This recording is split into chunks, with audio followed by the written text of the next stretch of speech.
The wooden statue that sings at night, in a village nestled among towering trees and winding streams, a tale of mystery and magic unfolded. It was a tale of the wooden statue that sings at night, a story that would captivate hearts and minds for generations to come.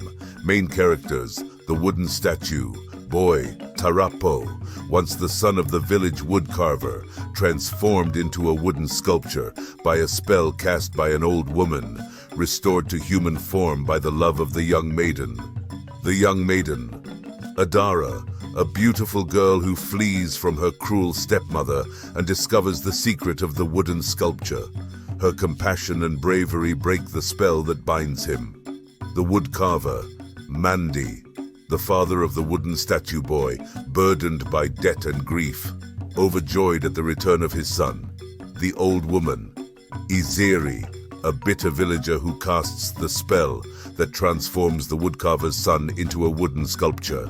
The villagers, the inhabitants of the village who are both terrified and mystified by the singing of the wooden sculpture at night. They celebrate the reunion of the woodcarver and his son. By the path that leads to the Mangozi village, there stood a statue, a wooden figure that seemed frozen in time for over 2 decades. It continues to grow taller till it reaches the age of an adult.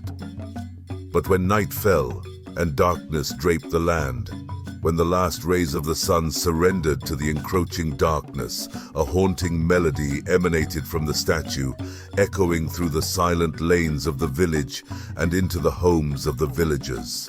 For the villagers, it was a torment, a song that's resplendent with sorrow and longing, and its haunting melody pierced the tranquility of their nights and filled their dreams with unease, always keeping the villagers in perplexed awe.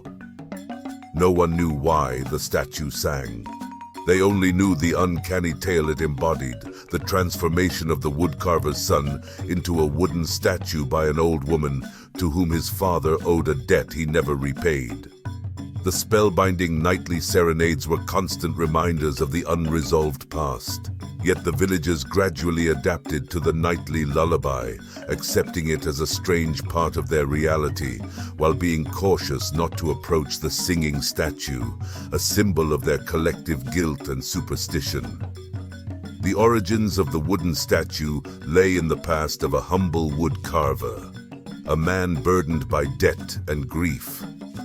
Long ago, he had borrowed money from an old woman in the village, money he could never repay. When the old woman passed away, her bitterness lingered, and in her final act, she cast a spell upon the woodcarver's son, condemning him to a life of petrified silence. Meanwhile, in a cottage on the outskirts of the village, a young maiden named Adara endured the cruelty of her stepmother. Each day she bore the brunt of her stepmother's wrath, her spirit weighed down by the heavy hand of oppression. One moonlit night, Adara fled from her home, seeking refuge in the neighboring village. Escaping the clutches of her cruel stepmother, she ventured out only with the hope of finding a peaceful life. Along the forest path, she heard the mournful melody of the wooden statue, a sound that stirred both fear and curiosity within her heart. The allure of the hypnotic serenade she heard on her first night guided her to the wooden statue. The enchanting voice, imbued with an eerie charm, pulled at her heartstrings. Drawn by the haunting song, Adara followed the sound until she stumbled upon the source. A magnificent statue, its form bathed in the silvery glow of the moon. Thrilled yet terrified, Adara sat on the fringes, entranced by the mystery of the melodic symphony. For 3 days and 3 nights, she sat by its side, with every passing night, listening to the melancholic melody that poured forth from its wooden frame. Despite her fear, she felt a strange kinship with the statue. She derived comfort from the echoing melodies, a bond that transcended words and silence. She found solace that she'd never experienced before. Having exhausted herself from incessant beatings and unjust blame, Adara found herself drawn toward the statue day by day. On the 4th day, driven by a sense of curiosity and compassion, Adana decided to wash the statue, cleansing it with water from the nearby stream. Leaving it momentarily to fetch water, she returned to witness the unimaginable. The singing statue was nowhere in sight. Instead, a handsome young man lay naked and vulnerable, radiating an ethereal beauty. The statue has transformed. Shocked, Adara finds herself unable to move. She releases a shrill scream, which is instantly calmed by the comforting voice she has come to know so well. Adara recoiled, but Tarapo, the young man, reached out, his touch gentle yet firm. She gave him one of her wrappers to cover himself. Adara has broken the spell that bound the wooden sculpture, a spell of love, pain, and sorrow. The young man shares his tragic past, revealing himself as the wood carver's lost son, Tarapo. He explains that the kindness shown by her broke the curse that had held him captive in the wooden form for over 2 decades.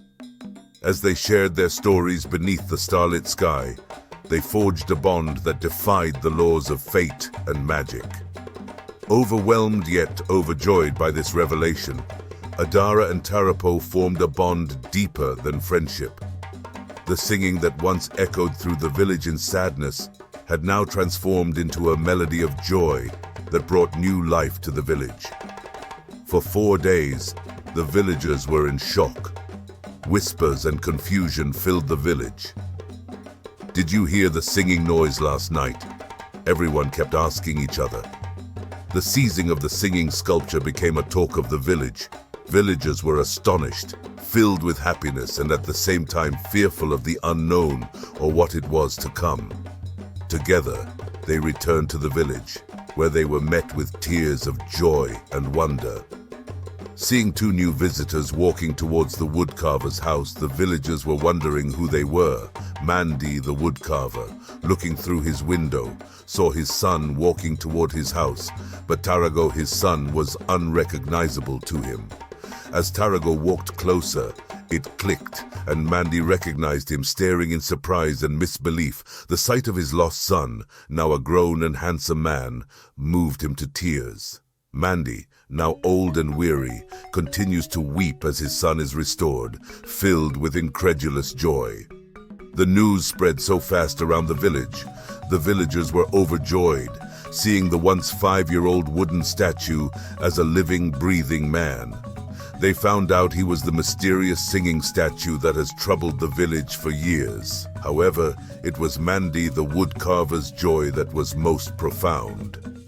While the villagers rejoiced in the miraculous reunion and amidst the jubilant cries of the villagers, Tarago and Adara pledged their love to one another, vowing to remain together through hardship and triumph alike. In this serendipitous moment, the villagers found an opportunity to right the wrongs of their past.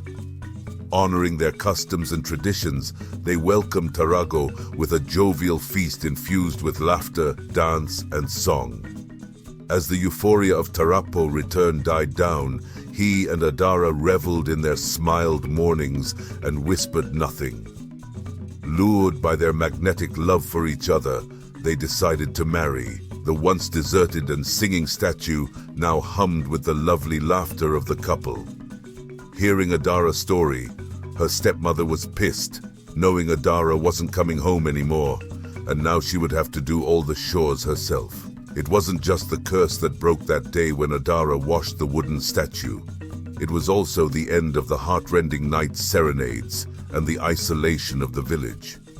The cracking of the curse had brought about a new dawn, filling their lives with warmth and song, ensuring that the village, its villagers, and the once wooden statue who sang at night lived happily ever after.